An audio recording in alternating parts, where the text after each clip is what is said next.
मंत्री जी ने एक टिप्पणी की थी। हम सब गलतफहमी से यह मान गए कि प्रधानमंत्री अपने लिए कह रहे थे। उन्होंने कहा था कि एक आदमी सब पर भारी हो।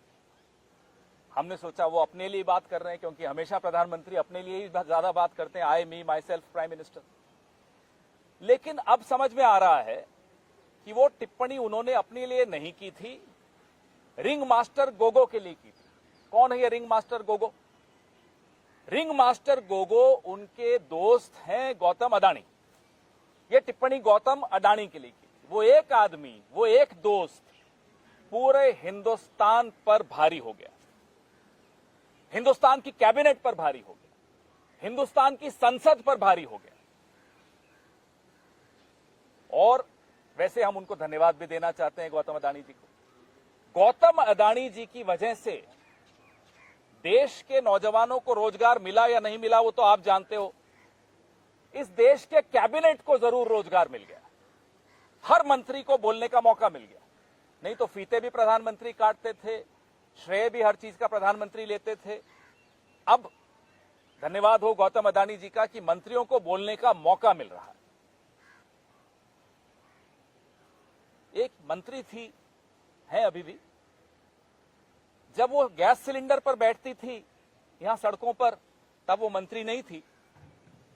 अब गैस सिलेंडर का दाम बढ़ जाता है तब नहीं बोलती, तब वो सिली सिली बातें करती रहती। गौतम अडानी पर जो ही बात आई उन्होंने भी कल प्रेस वार्ता की। कानून मंत्री, कानून के अलावा हर चीज पर बोलेंगे। आज उन्होंने भी मुंह खोला। तब नहीं मुंह खोला था जब उनके अपने राज्य में चीन घुसता चला आ रहा था। एक गांव बसा दिया चीन ने उनके राज्य में, तब नहीं बोले थे। आज वो भी बोले। जेपीसी की मांग गौतम अडानी पर, हिंडनबर्ग रिपोर्ट पर कांग्रेस जब भी करती है, ये ध्यान बटाने के लिए संसद भी नहीं चलने देते। ये इतिहास में पहली बार हो रहा है कि रूलिंग पार्टी संसद नहीं चलने दे रही। क्यों नहीं चलने दे रही? क्योंकि डर है कि संसद के भीतर रिंग मास्टर गोगो का कोई नाम नहीं ले ले। घबराहट इसी बात की है कि कहीं जेपीसी की मांग नहीं कर दे राहुल गांधी। कहते हैं देश का अपमान कर दिया। याद है अरुण जेटली जी कहते थे भाई बाहर अगर प्राइम मिनिस्टर ने कुछ बोला है देश के लिए तो क्या गैग ऑर्डर है, क्यों नहीं बोलेंगे कि 60 साल में कुछ नहीं हुआ। ये अरुण जेटली जी कहा करते। लेकिन जिनके दोस्त इतने मजबूत हों उनको सब माफ।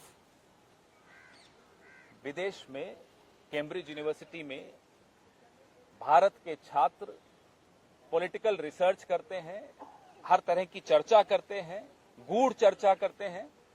जो हमारी ये एक हफ्ते में जो डिग्री ले आती है ना मंत्री, इन लोगों को नहीं समझ में आएगा। वहां अगर लोकतंत्र के सामने जो चुनौतियां आई हैं उस पर कोई चर्चा हो रही है तो लोकतंत्र को मजबूत करने की कवायद है। देश का अपमान तो तब होता है जब आप चीन को क्लीन चिट दे देते हैं। देश का अपमान तब होता है जब देश के विदेश मंत्री कहते हैं कि चीन तो हमसे बड़ा है, वो तो बड़ी इकोनॉमी है, बड़ी अर्थव्यवस्था है, हम उनसे कैसे लड़ सकते हैं। तब होता है देश का अपमान। देश का अपमान तब होता है जब देश की जुडिशरी को आप मजबूर करते हैं कि वो प्रेस के सामने आकर अपना रोना रोए। देश का अपमान तब होता है जब सुप्रीम कोर्ट इलेक्शन कमीशन कैसे बनाया आपने उस पर इतनी गहरी, इतनी कड़वी टिप्पणी करती है। तब आपको देश का अपमान नहीं लगा कि आपकी जो करतूतें हैं उससे कैसे अपमानित हो रहा है देश। आपको याद है अभी कुछ ही दिन पहले इलेक्शन कमिश्नर को आपने कैसे नियुक्त किया, उस पर सुप्रीम कोर्ट ने सरकार को अच्छी तरह से जली कटी सुनाई। तो लोकतंत्र को मजबूत करने की अगर कोई कवायद करता है तो इन्हें बड़ी परेशानी होती है। कांग्रेस पार्टी ने इस देश को जो ये कानून है आज बहुत संघर्षों के बाद दिया, बहुत बलिदानों के बाद दिया। स्वतंत्रता से पहले के बलिदान, स्वतंत्रता के बाद के बलिदान। ये हमें कहते हैं कि जाइए लंदन में झाड़ू लगाइए, वहां माफी मांगिए। ये काम तो आपका था, आप ही करते थे।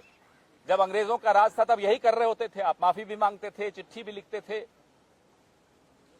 झुक झुक कर सलाम भी करते थे, उनके साथ मिलकर भारत छोड़ो आंदोलन को दबाते भी थे, लिखते थे कि साहब ये आंदोलन कैसे दबाया जाए, हम आपकी सहायता करने को तैयार हैं। नेताजी सुभाष चंद्र बोस आईएनए बना रहे थे, ये आईएनए का कैसे मुकाबला करें उसके लिए पूरा एक रिक्रूटमेंट ड्राइव करते थे। तो इनका इतिहास ये थोड़े बदल पाएंगे। इसलिए हमारी जो जेपीसी की मांग है, इनके परम मित्र के बारे में, अदानी जी के बारे में, उस मांग पर कोई समझौता नहीं हो सकता। हम ये मांग दोहराते रहेंगे। ये कितना ही विषय से भटकाएं आपको, हम नहीं भटकने वाले। अदानी जी पर, हिंडनबर्ग रिपोर्ट पर जेपीसी का गठन होना चाहिए, ये आवश्यक है। इस देश का एक एक नागरिक चाहता है। इस देश में जो आज बेरोजगारी है, महंगाई है, जो कब्जा है प्रधानमंत्री के दोस्त का संसाधनों पर, उस पे देश को एक जवाब चाहिए और वो जवाब जेपीसी के माध्यम से ही मिल सकता है। कांग्रेस पार्टी इस पे कतई कोई समझौता नहीं करेगी। भले कितने ही मंत्री अपना रोजगार पालें अगले कुछ दिनों में, रोज एक प्रेस वार्ता होगी। क्यों नहीं चलने देते संसद? क्यों नहीं उस पर चर्चा होती? क्यों अदानी जी का नाम आते ही एक्सपंज कर दिया जाता है? आपको याद है, अभी तो सिर्फ राहुल गांधी जी ने वो बोला कि माइक्स ऑफ कर दिए जाते हैं। किसान कानून कैसे पास किए थे राज्यसभा में, कैमरे तक ऑफ हो गए थे। फिर कहते हैं लोकतंत्र कोई खतरा नहीं है। लोकतंत्र को सबसे बड़ा खतरा आपसे है प्रधानमंत्री जी और आपके दोस्तों से है। धन्यवाद। आपके सवाल। आज भी दोनों हाउस जो है 2 बजे तक के लिए adjourn हो गया। कल आप लोग दफ्तर जाना चाह रहे थे, वहां नहीं जाने दिया गया, यहाँ रोक दिया गया, कैसे आप लोगों को मिलने नहीं दिया गया। तो उनका तर्क ये है कि सुप्रीम कोर्ट में ये पूरा मामला है, सुप्रीम कोर्ट जांच कर रही है, आप लोग बेवजह संसद नहीं चलने दे रहे हैं, 35 बिल पेंडिंग पड़े हुए सरकार को काम। सुप्रीम कोर्ट में कोई मामला लंबित हो तो ऐसा कौन सा कानून है जो कहता है कि आप जेपीसी नहीं बना सकते? हमारी मांग शुरू से आज तक जेपीसी की है और जितनी इंक्वायरीज हो उतनी कम हो। क्यों नहीं हम ईडी जाएंगे? जाएंगे साहब। हम चाहते हैं इस पर एक विस्तृत जांच हो, जेपीसी बैठे, दूध का दूध और पानी का पानी हो जाए। किस विभाग का, किस डिपार्टमेंट का क्या रोल रहा है, सेबी का क्या रोल रहा है, आरबीआई की चुप्पी क्यों, ये तमाम बातें सामने आनी चाहिए। कौन सा अधिकारी किसके कहने से कहां लगाया गया, हमें तो मालूम है, कुछ नाम आपको भी मालूम है, लेकिन इस देश के लोगों को मालूम होना जरूरी है। किस अधिकारी को कौन कहां ले गया, किससे मिलवाने, ये अभी तो इशारों में बात हो रही है। हम धीरे धीरे और कुछ बताएंगे आपको। और वो अधिकारी आज ऐसी जगह पर जाकर बैठे हैं जो क्लीन चिट देंगे अदानी जी को। तो इस तरह की बातें तो नहीं होनी चाहिए। ये बात तो सबके सामने आनी चाहिए, जेपीसी के ही माध्यम से आ सकती है।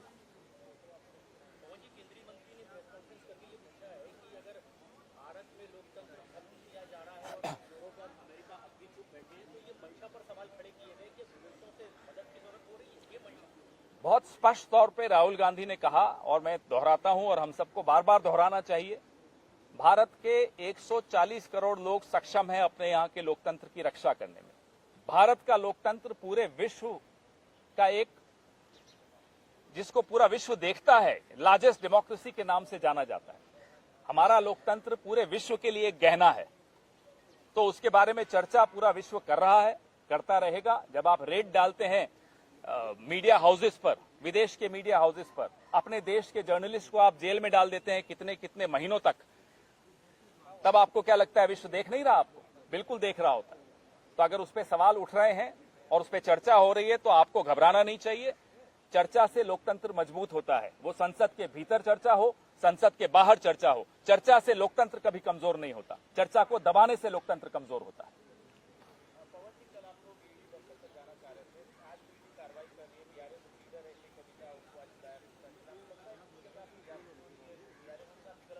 आप ये सवाल ऐसी पार्टी के प्रवक्ता से पूछ रहे हैं जो इस पूरे लिकर स्कैम में शिकायत करता है।